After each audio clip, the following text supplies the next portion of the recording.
ان مسلمان ججوں نے ہمیشہ آرمی کے جرنیلوں سے مل کر پاپولر لیڈرشپ کو قتل کیا ہے۔ اس کی ایک مثال ہم آپ کو مصر سے دیتے ہیں۔ مصر میں 60 سال تک ڈکٹیٹرشپ رہی، 40 سال تک حسنی مبارک تقریباً اقتدار پر رہا۔ سن 2010-11 میں عرب سپرنگ شروع ہوتا ہے تو اس کے نتیجے میں انتخابات ہوتے ہیں۔ حسنی مبارک چلا جاتا ہے اور اقتدار بطور صدر مرسی کے حوالے ہو جاتا ہے۔ مرسی کو اقتدار سنبھالتے ہی سب سے پہلا چیلنج حسنی مبارک اور اسٹیبلشمنٹ کے لگائے گئے ججوں سے ہوتا ہے۔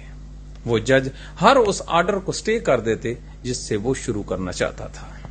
لہذا محمد مرسی نے ایک عبوری آئین پاس کیا کہ اس پر جوڈیشل ریویو نہیں ہوگا، یعنی جج اس میں مداخلت نہیں کر سکیں گے۔ پھر کیا ہوتا ہے؟ آرمی حرکت میں آ جاتی ہے، جیسے دنیا میں ہوتا ہے۔ میڈیا پیڑ تھا، معمولی سے مظاہرے ہوتے ہیں اور آرمی ٹیک اوور کر کے اس کو نیچے اتار دیتی ہے۔ محمد مرسی جیل میں چلا جاتا ہے، اس کے 800 کارکن شہید کر دیے جاتے ہیں۔ یہ 800 لوگوں کا قتل عام وہاں کی جوڈیشری کو نظر نہیں آتا، لیکن محمد مرسی کے خلاف جو چارج ہوتا ہے وہ نظر آ جاتا ہے۔ اس کو سزائے موت سنا دی جاتی ہے۔ جی ہاں، سزائے موت۔ وہ قید میں ہوتا ہے اور اس کے جو ٹرائل ہیں دیگر مقدمات میں، یہ اب سنیے، آپ عمران خان کے مقدمات کو دیکھتے ہیں نا، ذرا دیکھیے مسلمانوں کی تاریخ، یہ ایسے نہیں ہو رہا، یہ ایسے ہی ہوتا ہے۔ پھر کیا ہوتا ہے؟ اس کا ٹرائل شروع ہوتا ہے، لیکن سن 17/6/2019 اس کو اس کی بیرک میں مردہ حالت میں پایا جاتا ہے، اور یوں اس کی جو ڈیتھ ہے یہ دوران ٹرائل ہو جاتی ہے۔ مصر کے جج اس کی درخواست ضمانت کا فیصلہ نہیں کر پاتے، لیکن اس کی ڈیتھ تک اس کے کیسوں کی سماعت جاری رکھتے ہیں۔ یوں ایک 40 سال کی ڈکٹیٹرشپ قبول کرنے والے جج اور ملٹری 1 سال کی جمہوریت برداشت نہ کر سکے ایک آزاد لیڈر کو۔ آج پھر وہاں پر وہی ڈکٹیٹرشپ ہے، اور اسی سیریا مصر نے غزہ کے ارد گرد اپنی باڑ لگا رکھی ہے کہ کوئی فلسطینی امداد کے لیے، پانی لینے کے لیے مصر نہ آ سکے۔ یعنی جو کام شمر اور عمر بن سعد نے پانی بند کر کے کیا تھا، آج وہی کام مصر میں موجودہ حکومت کر رہی ہے۔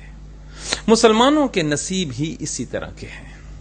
جہاں کہیں بھی ان کی ٹاپ لیڈرشپ بنتی ہے یا پیدا ہونے لگتی ہے تو مسلمانوں کے جج کلمہ بھر کر، حج کر کے، عمرے کر کے، قرآن سامنے رکھ کر، حلف لے کر بیٹھ جاتے ہیں اور پھر نا انصافی کرتے ہیں۔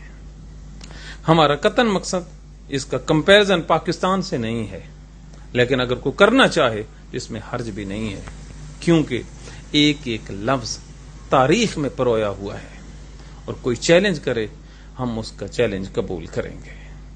پاکستانیوں، آپ کا ایک لیڈر عمران خان جیل میں ہے، وہ بھی انصاف کا منتظر ہے۔ دیکھیے اس کا اڈیالہ جیل سے تابوت باہر آتا ہے، یا پاکستانیوں کو پاکستانی ججوں سے عمران خان کے حق میں انصاف ہوتا نظر آتا ہے۔ ہمیں تو نظر نہیں آتا، آپ کو نظر آتا ہو تو کامنٹ کر دیجئے۔ پاکستان سے پیار کیجئے، پاکستان کا خیال رکھیے۔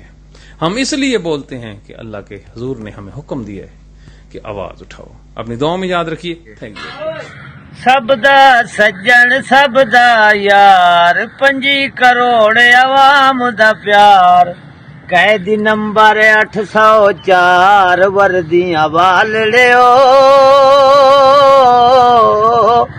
انصاف کرو۔ او قوم نو جین دا ول سمجھایا، ستی قوم نو خان جگایا۔ قوم نو جین دا ول سمجھایا، ستی قوم نو خان جگایا۔